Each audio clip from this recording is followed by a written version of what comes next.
আসসালামু আলাইকুম, কেমন আছেন সবাই? বিনুর বিশ্বে আপনাদের সবাইকে জানাই স্বাগত।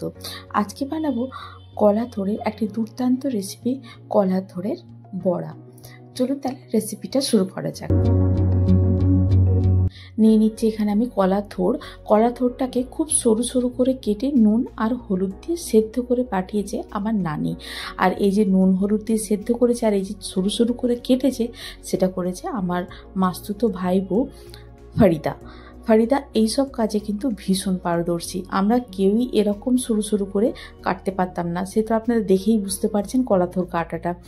তো থ্যাংক ইউ ফারিদা আমাদের পাঠানোর জন্য এটা। এবার রেসিপিতে ফেরা যাক।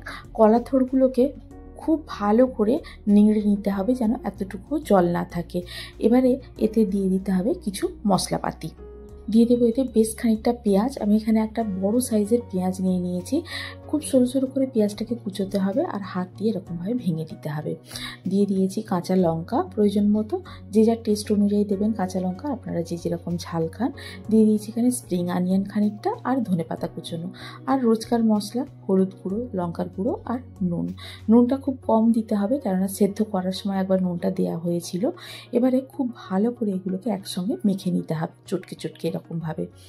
এই রেসিপিটা ভীষণ তাড়াতাড়ি তৈরি হয়ে যায় আর গরম গরম ভাতে বা চায়ের সঙ্গে খেতে অসাধারণ লাগে। দিয়ে দেবো এতে বেসনটা দিতে হবে পেঁয়াজি যেরকম মাখানো হয় সেই রকম শুকনো শুকনো মাখতে হবে, সেই অনুযায়ী বেসনটা এতে দিতে হবে।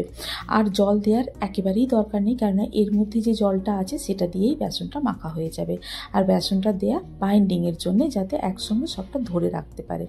এভাবে ভালো করে চটকে মেখে নিয়ে আর কিছু কাজ নেই। এবার তেল গরম করে বড়া আকারে বা পেঁয়াজির মতো করে ভেজে নিলেই হবে। তবে এটাকে দিতে হবে একেবারে পাতলা পাতলা করে, তখনই মুচমুচে হবে এটা। এবারে 2 পিঠ লাল লাল করে ভেজে তুলে নিলেই রেডি হয়ে যাবে আমাদের কলা থোড়ের বড়া। আপনারা ট্রাই করুন তাহলে বাড়িতে রেসিপিটি। আমাদের তো ভীষণ ভালো লেগেছিল। আপনারা ট্রাই করে জানান যে আপনাদের কেমন লাগলো। যদি ভালো লেগে থাকে তাহলে বন্ধুদের সঙ্গে শেয়ার করুন, আর যদি কোনো নতুন বন্ধু থেকে থাকেন তাহলে আমার চ্যানেলকে সাবস্ক্রাইব করে পাশে থাকার অনুরোধ রইল। আজ তাহলে এই পর্যন্তই, আবার দেখা হবে। ভালো থাকুন, সবাইকে ভালো রাখুন। আল্লাহ হাফিজ।